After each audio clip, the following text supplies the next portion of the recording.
लेकिन प्रैक्टिकल में हम ऐसा क्या करें जिससे हमको पढ़ते ही याद हो जाए। 20 बार 30 बार रटना नहीं पड़े, कॉपी लेके दिन भर घूमना नहीं पड़े, 17 बार सॉल्यूशन सॉल्व नहीं करने पड़े, एक बार में ही फिट बैठ जाए दिमाग में। स्कूल में आओ उससे पहले पढ़ के आओ, मैडम सिखावे सर सिखावे तब एक बार देख लो और एग्जाम के समय वापस पढ़ लो। 3 बार से ज्यादा चौथी बार का कभी काम नहीं पड़े। इतना सुंदर फॉर्मूला, इतना सुंदर सूत्र हमारे गुरुदेव भगवान ने सभी विद्यार्थियों को दिया है। अनेकों विद्यार्थियों ने इसका पालन किया है और जिंदगी में उनकी काफी प्रोग्रेस हुई है। 3 छोटे छोटे काम करने, कर लोगे आप लोग?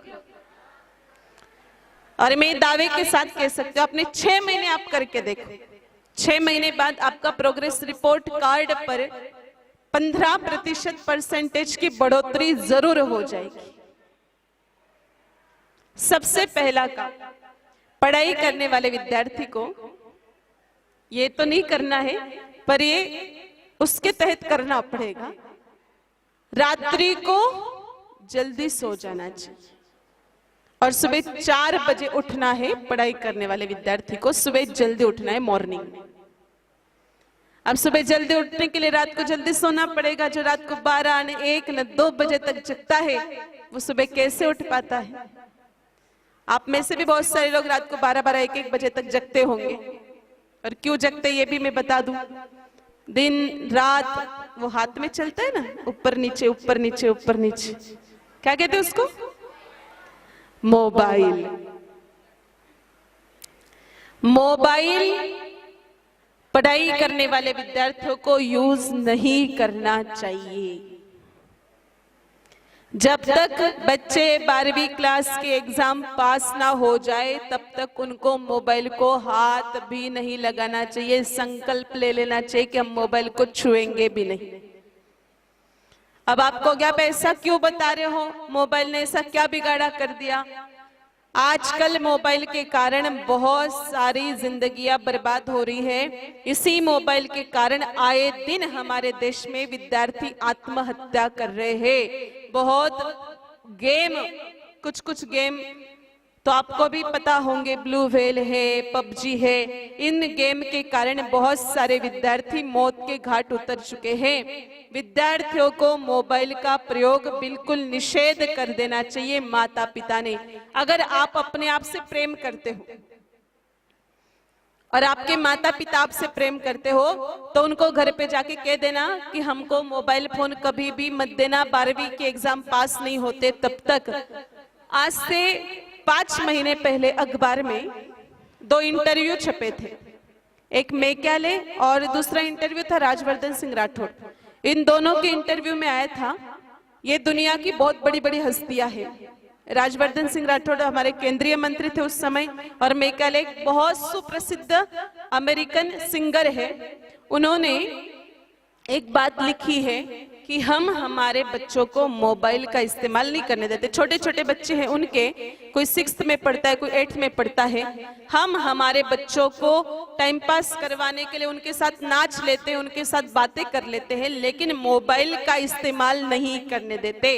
बच्चों, मोबाइल को बहुत ही अधिक यूज नहीं करना चाहिए। मोबाइल का अधिक इस्तेमाल करने से मोबाइल फोबिया नाम की बीमारी होती है जो मानसिक हम पर असर छोड़ती है और दिमाग का संतुलन खो देती है। इसलिए मोबाइल को हाथ नहीं लगाना चाहिए। और कुछ बच्चे तो फिल्म देखते हैं और कुछ देखते हैं, इसलिए देर रात तक जगते हैं। तो देर रात तक जगने का काम ही नहीं रखना चाहिए, सुबह जल्दी उठना चाहिए। और तीसरी बात, कुछ बच्चे देर रात तक इसलिए जगते क्योंकि रात भर पढ़ाई करते। ऐसा नहीं कि सभी मोबाइल ही खेलते, कुछ पढ़ाई भी करते।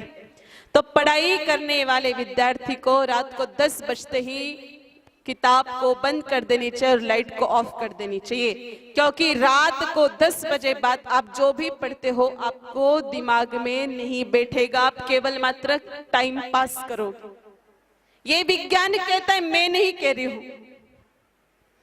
आप सबके घरों में घड़ियां लगी है ना, घड़ी, वॉच। वैसे परमपिता परमात्मा ने हमारे दिमाग में भी एक वॉच फिट कर दी है, रिस्ट वॉच। इसको कहते हैं जैविक घड़ी।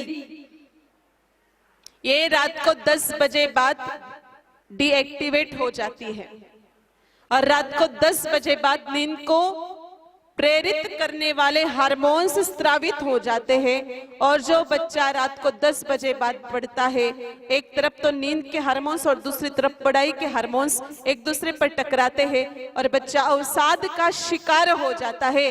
आज भी सबसे ज्यादा देर रात तक पढ़ाई करने वाले विद्यार्थी कोटा में है और कोटा जिला जो है हमारे राजस्थान का, उसकी हालत आप बहुत अच्छी तरह से जानते हो।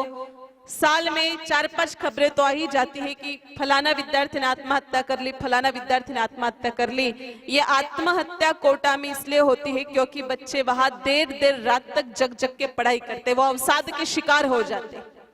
इसलिए रात को 10 बजे आराम से सो जाओ, सुबह 3 बजे भी उठ सकते। सुबह जल्दी उठ के नहा धो के 1 लोटा जल सूर्य भगवान को चढ़ाना चाहिए। जल, अब आप कहोगे हमको ऐसी बुड्ढों की बातें क्यों बता रहे हो, ये तो बुड्ढे लोग करते हैं, हम तो यंगस्टर हैं, हमको क्यों बता रहे हो? ये आपको इसलिए बता रहे क्योंकि आपकी बुद्धि बढ़े। इस संसार में ज्ञान के देवता कोई है तो वो सूर्य भगवान है। आप लोगों को हनुमान चालीसा आती है क्या? हनुमान चालीसा की फर्स्ट लाइन क्या है? जय हनुमान ज्ञान गुण। हनुमान जी ज्ञान के सागर है और हनुमान जी को ज्ञान कहां से मिला है? हनुमान जी के गुरु जी कौन है? सूर्य भगवान। सूर्य भगवान बुद्धि के देवता है और जो बच्चा सुबह ब्रह्म मुहूर्त में जल चढ़ाता है उसकी बुद्धि बढ़ जाती। 2 कारण है। पहला कारण, एक बात बताओ बच्चों, सूर्य नारायण भगवान की कुल कितने किरणें होती हैं?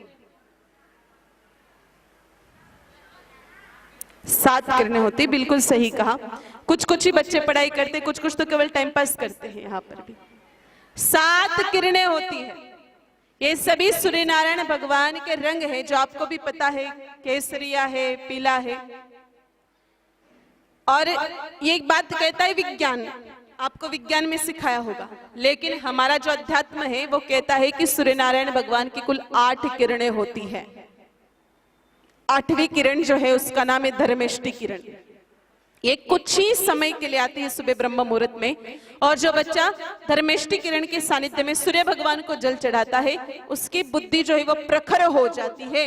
इसलिए पढ़ाई करने वाले विद्यार्थी ने सुबह 1 लोटा जल सूर्य भगवान को चढ़ाना चाहिए। और दूसरा कारण, सूर्य भगवान बुद्धि के देवता है। हनुमान चालीसा में लिखा है कि सूर्य नारायण भगवान ऊपर गए हनुमान जी और सूर्य भगवान को ग्रहण किया। लील्यो ताहि मधुर फल जानू, बहुत ऊंचाई पर जाके उन्होंने सूर्य भगवान को ग्रहण किया। इसका अर्थ है कि उन्होंने सूर्य भगवान को गुरु बनाया था। इस धरती पर जो भी है बच्चों वो सूर्य भगवान की देन है। एक बात बताओ, सबसे ज्यादा विटामिन डी कौन सी सब्जी में होता है?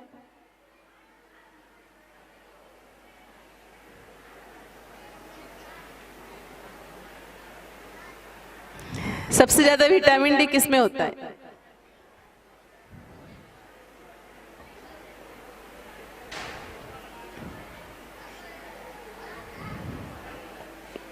पढ़े नहीं हो, बस टाइम पास करते हो, भैंसों का दूध पीते हो, स्कूल में ध्यान नहीं देते हो। विटामिन डी सब्जी में नहीं होता है,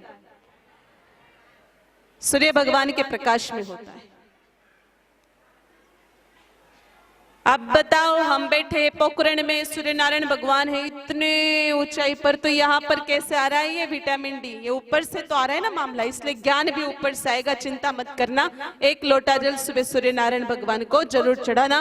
एक मंत्र है, आदि देव नमस्तुभ्यं प्रसिद्ध मम भास्करः, दिवाकराय नमस्तुभ्यं प्रभाकराय नमोस्तुते। याद नहीं रहे तो हम सूर्याय नमः भी बोल सकते।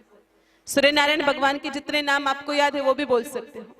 दूसरा काम, फिर गाय माता जी की 7 परिक्रमा करके 1 रोटी गौ माता को जिमा के एक मंत्र बोलना है, गुरु गृह गयहु पढ़न रघुराई, अल्पकाल विद्या सब आई। ये रामचरितमानस की चौपाई है। राम जी भी जब पढ़ाई करने के लिए गए थे ना, हम लोग इतने बड़े बड़े हो गए तो भी एक फील्ड में भी हमने कुछ प्राप्त नहीं किया।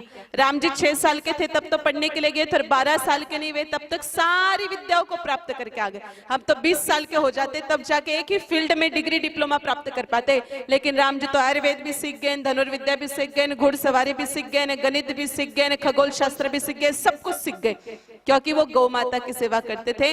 राम जी एक मंत्र बोलते थे, गुरु गृह गयो पढ़न रघुराई, अल्पकाल विद्या सब आई।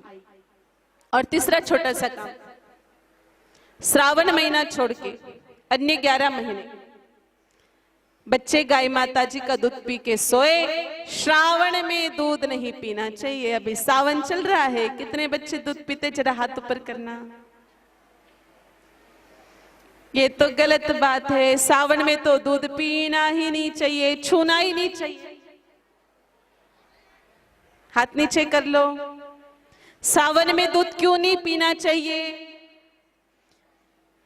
विज्ञान कहता है कि श्रावण में हरित तत्व ज्यादा होता है, वात तत्व ज्यादा बढ़ता है, और सूर्य वात तत्व का अधिक सेवन करने के कारण बुद्धि के टिश्यू जाम हो जाते हैं और घुटनों के लिगामेंट्स खराब हो जाते हैं। इसलिए हमारे पूर्वज जो वैज्ञानिक थे उन्होंने क्या बताया कि श्रावण का दूध किस पे चढ़ा दो? शिव जी पे चढ़ा दो। लेकिन हम शिव जी का भी दूध पी गए और बुद्धि को भ्रष्ट कर गए। श्रावण में दूध नहीं पीना चाहिए। हमारे पास बहुत सारी माताएं आती कि महाराज हमारा बच्चा जो है खूब पढ़ाई करता है, आप कहते हो गाय माता का दूध पियो, 12 महीने गाय माता का दूध पीता है, लेकिन उसकी दिमाग नहीं चलता, क्या बात है?